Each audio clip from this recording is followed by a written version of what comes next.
Hello, everyone. It's great to see all of you out there in Facebook land. We're so glad that you joined us today, and we're so grateful that we're able to do this on a virtual platform here in our virtual clubhouse. And I'm Melissa Budzinski, and I'm one of the program staff, and I have with me. Hi guys, I'm Kaylee Salata. I am contract staff and facilitate kids groups at Gilda's Club Grand Rapids. It's good Great. to see you today. Nice to have you with us, Kaylee. So we're going to bring you again a book and a activity. So settle in, get ready to listen to a book. Today our topic is in our house or at our house. And we're going to talk a little bit about what means home to us and all of the aspects that might come into making ourselves feel at home or the feeling of home for us. And that might be the people that we have around us, the things we have around us, it might be a physical place, but it also might be the land and the animals and the plants. And we're going to hear more about that in the book that I'm going to share with you. The book has, and it's called The Desert is Theirs by Byrd Baylor and Peter Parnall. And in this book, there's the idea of land as being our home, being our connecting link, and all who share that land with us. The animals, the plants, the earth, part of our community that share a space that creates that feeling of home for us. This book in particular has the tone of First Peoples, myths and legends, some folklore, which brings a larger encompassing view of what home is and what home has to teach us and what the land has to teach us. So I hope you enjoy this book. If you're there and watching with us, we'd love to hear from you and let us know that you're there just by commenting in the comment section under the Facebook Live. And so with that, I'll get started. The Desert is Theirs by Byrd Baylor with pictures by Peter Parnall.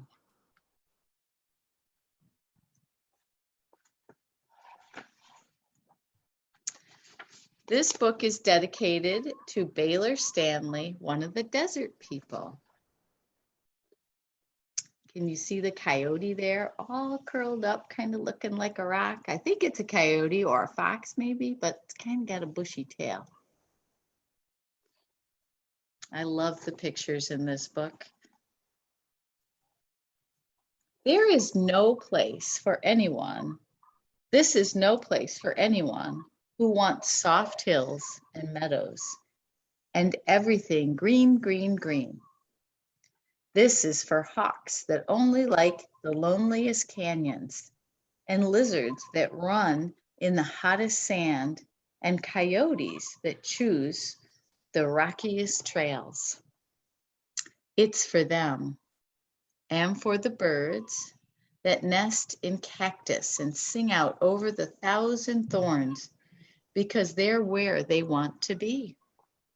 It's for them and for the hard, skinny plants that do without water for months at a time.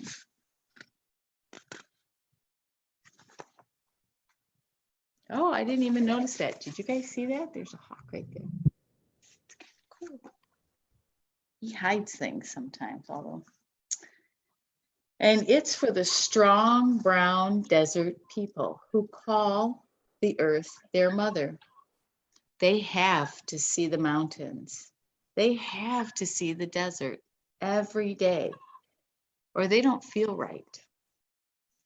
They wouldn't leave even for rivers and flowers or bending grass. They'd miss the sand too much. They'd miss the sun. So it's for them. Talk to Papago Indians. They're the desert people. They know desert secrets that no one else knows. Ask how they live in a place so harsh and dry. They'll say they like it, the land they live on, I'm going to try that again. They'll say they like the land they live on, so they treat it well, the way you treat an old friend. They sing it songs, and they never heard it. The land knows.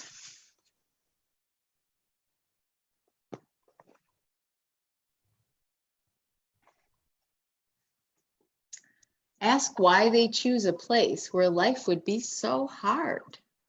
They'll say that once at the beginning of time, Earthmaker patted out a dab of earth in his hands, and a greasewood bush grew there. Greasewood, so you know it was desert. You know it needed desert people. Even then, Coyote was around giving advice and scattering seeds on the sides of the hill. Where he dropped those seeds, you see Saguro cactus growing now. See, here's the coyote and the Saguro. I'm not sure I'm saying that right, so I'm sorry if I'm not. Saguro cactus. Those are those long, tall cactuses. They're pretty big too. Spyder people were there too when the new world wobbled. They sewed earth and sky together. It's together still. Can you see the spider webs that connect the earth and the sky?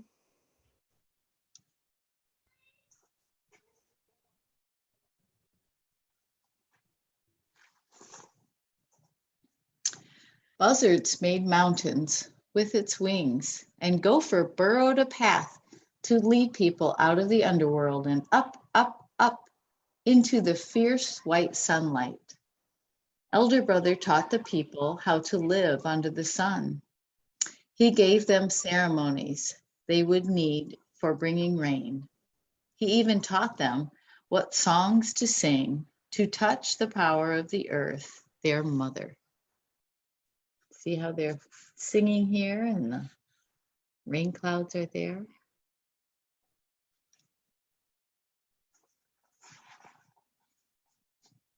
And he taught them to share the land with animals and birds. Remember, animals were here first, so they know better than people how to live. Their wisdom is older. They're more at ease. A desert place, the Indians say. They're more at ease in a desert place, the Indians say. You can tell it's true. Look at Badger. Burrows into the earth, the cool, dark earth, while man has to walk in the heat of the sun. Can you see the badger here under the earth?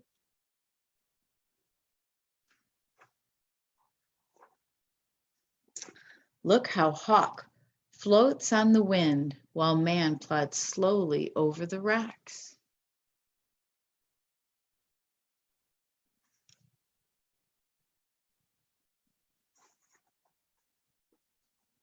Papagos try not to anger their animal brothers and sisters. They don't step on a snake's track in the sand. They don't disturb a fox's bones. They don't shove a horned toad out of the path. They know the land belongs to spider and ant, the same as it does to people.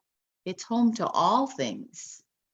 They never say, "This is my land. I do as I please." They say, "We share. We only share."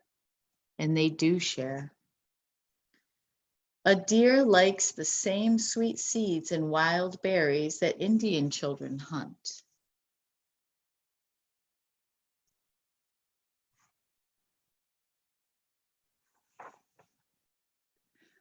You'll never see doves, you'll see doves dipping down for the juicy red fruit that grows high on a cactus.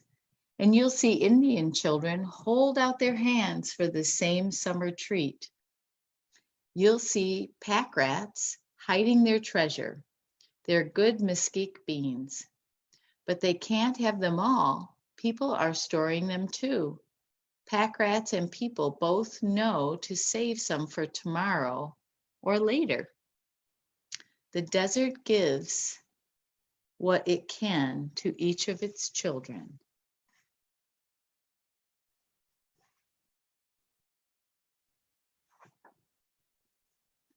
Women weave grass into their baskets, and birds weave it into their nests.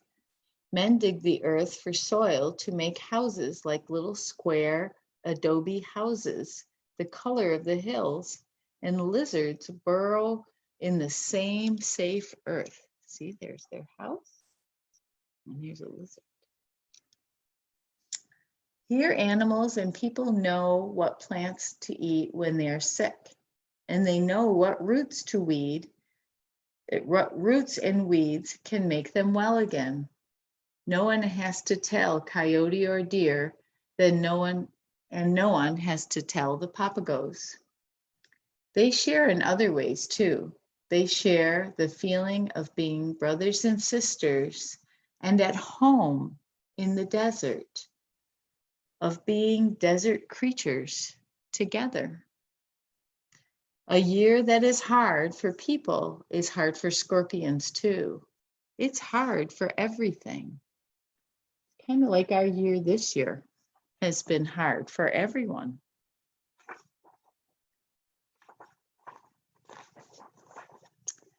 Rain is a blessing, counted drop by drop. Each plant finds its own way to hold that sudden water. They don't waste it on floppy green leaves. They have thorns and stickers and points instead. Yucca sends roots searching far, far underground, further than you'd ever dream a root would go. And a seguro is fat after a rain, fat with the water it's saving inside its great stem. Give it one summer storm and it can last a year if it has to. And sometimes it has to.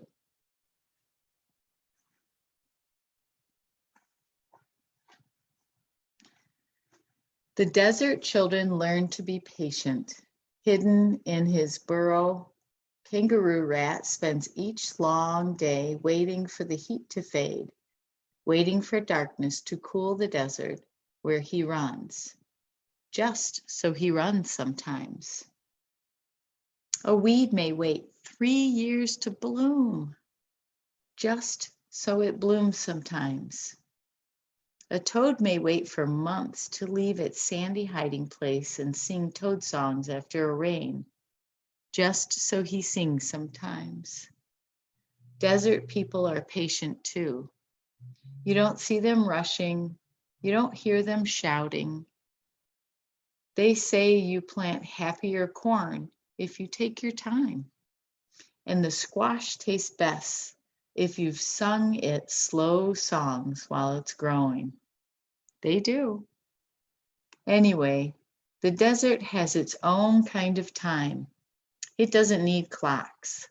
That's the kind of time that snakes go by, and rains go by, and rocks go by, and desert people go by. That's why every desert thing knows when the time comes to celebrate, suddenly, all together, it happens. Cactuses bloom yellow and pink and purple. The papagos begin their ceremonies to pull down rain. Every plant joins in, and even the dry earth makes a sound of joy when the rain touches. Hawks call across the canyons, children laugh for nothing, and coyotes dance in the moonlight.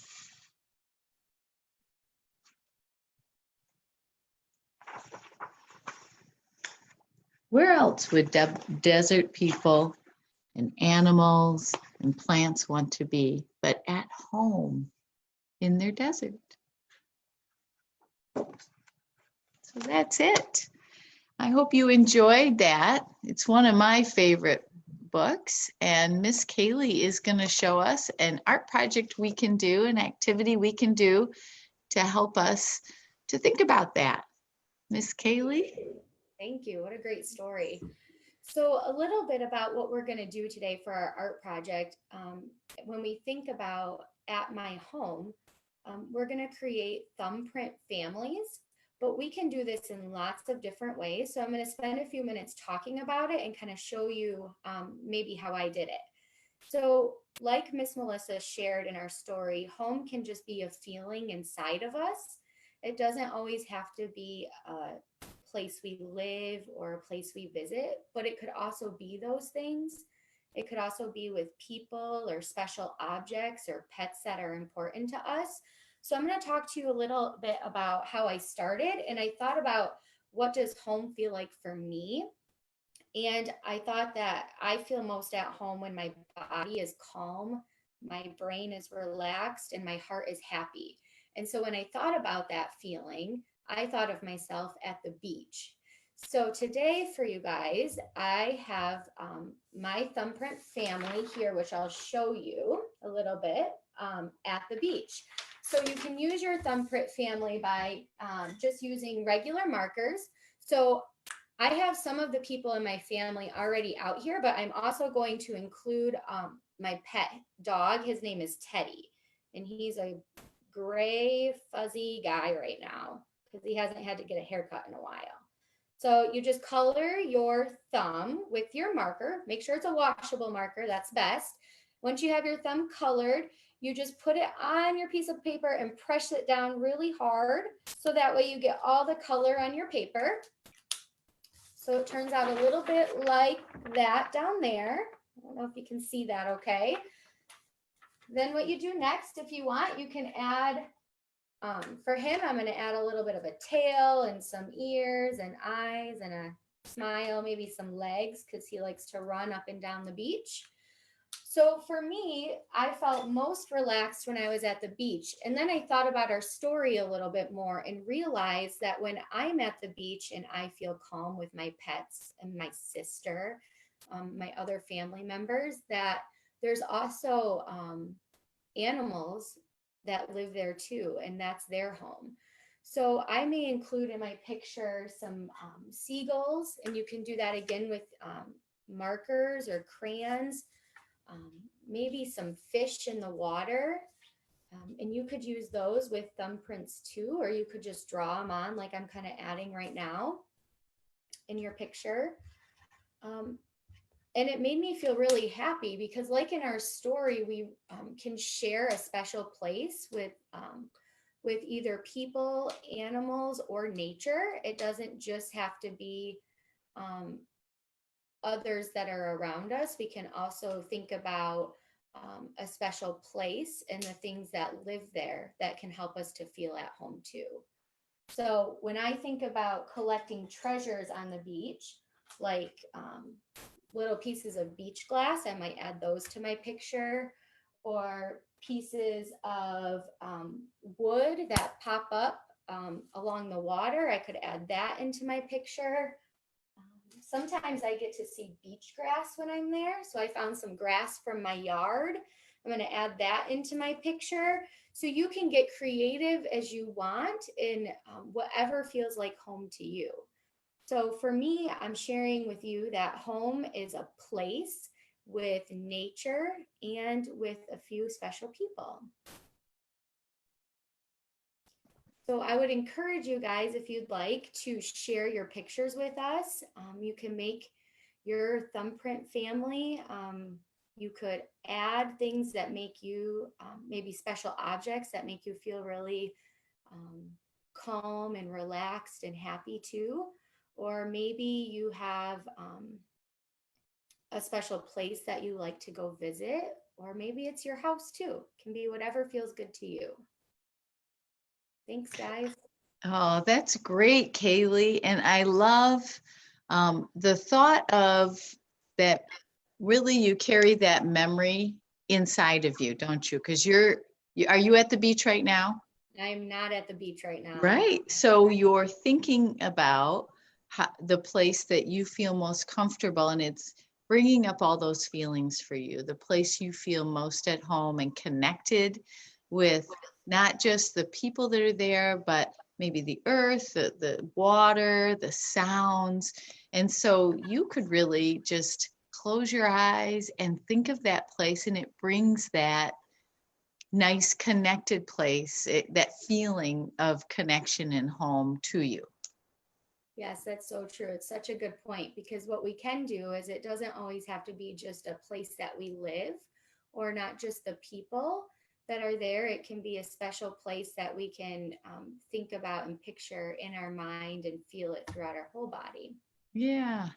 And that could help too, because sometimes things in our house change. Like maybe we are not able to see as many people, have people in as much now during, well, I guess we're not in stay at home anymore, but that we haven't been able to see people or our school friends or our school home, that kind of thing. Or our person may have died, or we may have someone in our house who has cancer or is sick. And so things in our household have changed.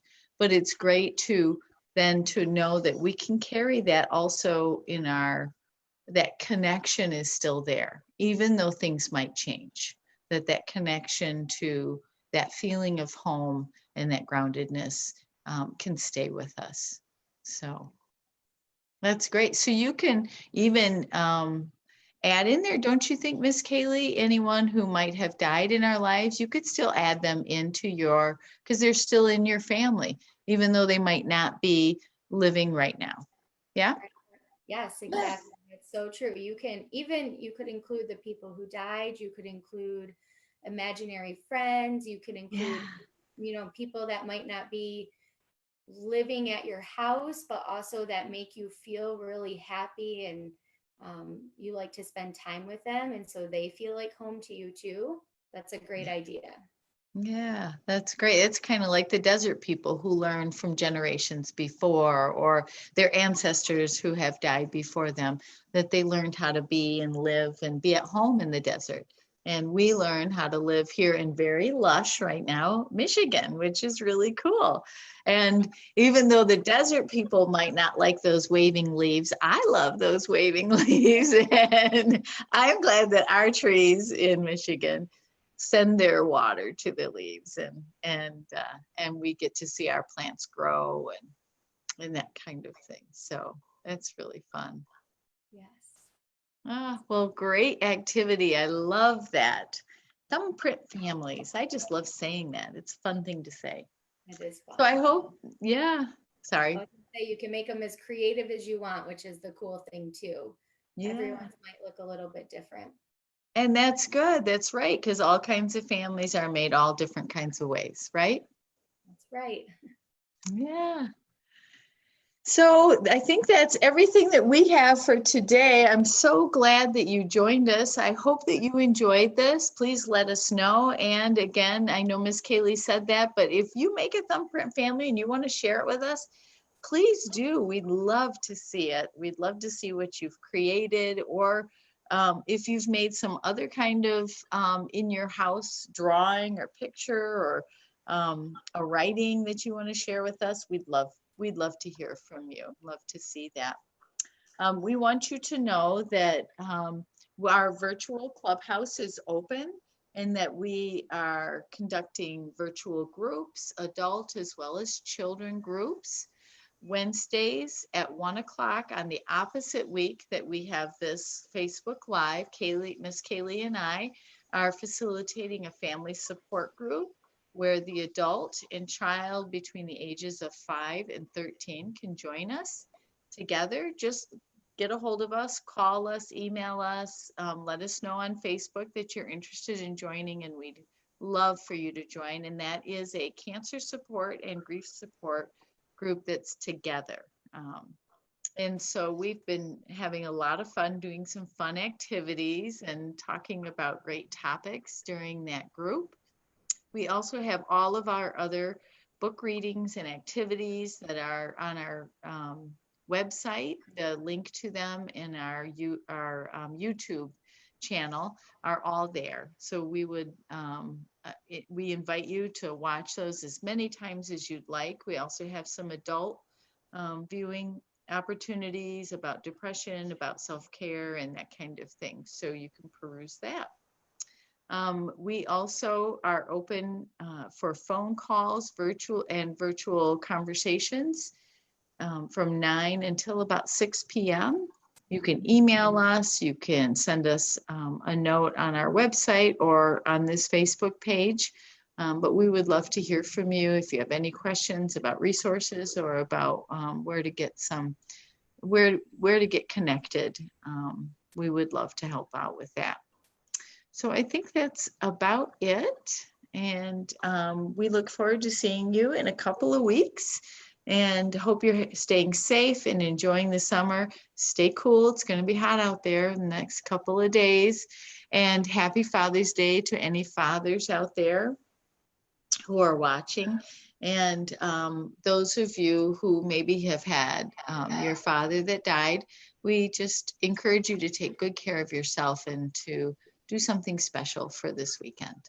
So anything else, Miss Kaylee? I think you have it. Thank you. Great. All right. Take care, everyone. We'll see you later. Thanks for watching.